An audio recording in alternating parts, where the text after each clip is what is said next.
Assalamualaikum warahmatullahi wabarakatuh anak-anak. Kembali bertemu dengan saya Ibu Retno Dewiani, guru SMA Negeri 1 Lakbok.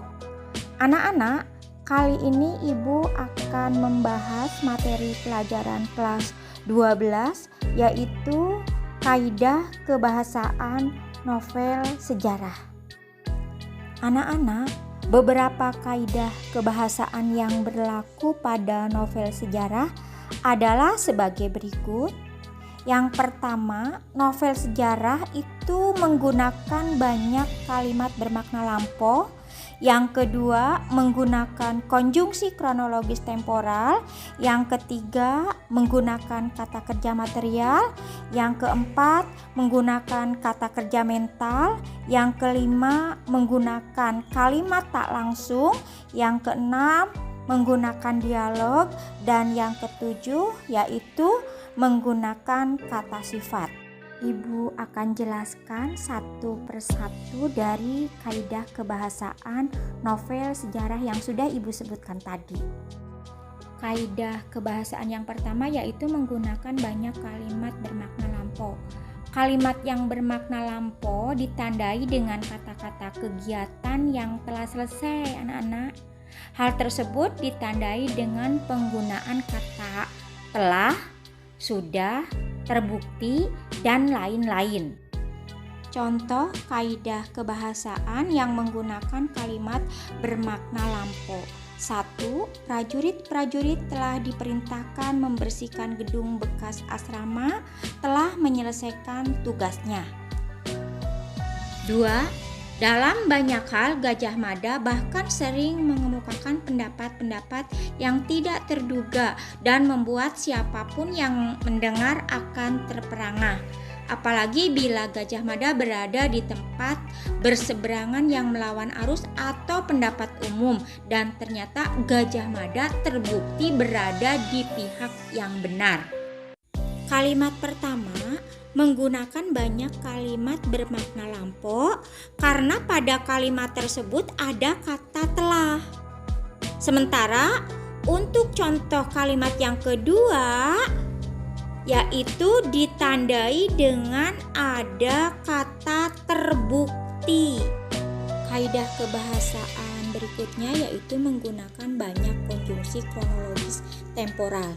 Kalimatnya ditandai dengan kata yang menyatakan urutan waktu seperti sejak saat itu, setelah itu, mula-mula, kemudian, setelah, sesudah, dan lain-lain. Contoh kalimat yang menggunakan banyak konjungsi kronologis temporal yaitu 1. Setelah juara gulat itu pergi, sang adipati bangkit dan berjalan tenang-tenang masuk ke kadipaten. Kedua, sejak sekarang kau sudah boleh membuat rancangan yang harus kau lakukan, Gagak Bongol. Kalimat pertama menggunakan banyak konjungsi kronologis temporal karena ada kata setelah, sementara yang kedua karena ada kata sejak.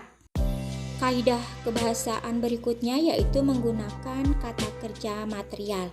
Anak-anak, kata kerja material adalah kata kerja yang menggambarkan suatu tindakan.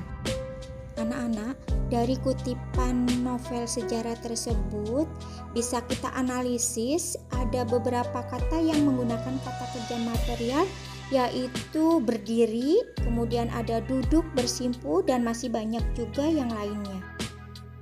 Kaidah kebahasaan yang keempat yaitu menggunakan banyak kata kerja mental.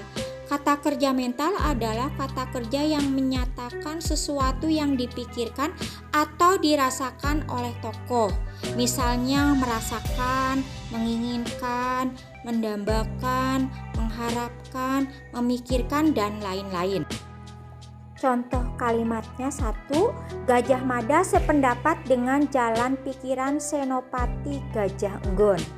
2. Melihat itu tak seorang pun yang menolak karena semua berpikir Patih Gajah Mada memang mampu dan layak berada di tempat yang sekarang ia pegang. Kaidah kebahasaan berikutnya yaitu menggunakan banyak kalimat tidak langsung. Kaidah kebahasaan menggunakan kalimat tidak langsung sebagai cara menceritakan tuturan seorang tokoh oleh pengarang. Misalnya mengatakan bahwa, menceritakan tentang, menurut, mengungkapkan, menanyakan, menyatakan, menuturkan, dan lain-lain. Nah, anak, kaidah kebahasaan yang nomor 6 yaitu menggunakan banyak dialog. Hal ini ditunjukkan oleh tanda petik ganda dan kata kerja yang menunjukkan tuturan langsung. Silahkan kalian perhatikan contohnya. Kaidah kebahasaan nomor 7 yaitu menggunakan banyak kata sifat. Kaidah ini menggambarkan tokoh, tempat, atau suasana. Dari kutipan novel sejarah tersebut bisa kita temukan kata sifat yaitu wibawa dan jauh lebih besar. Anak-anak, demikian penjelasan Ibu tentang kaidah kebahasaan novel sejarah. Kurang lebihnya Ibu minta maaf. Ibu akhiri. Assalamualaikum warahmatullahi wabarakatuh.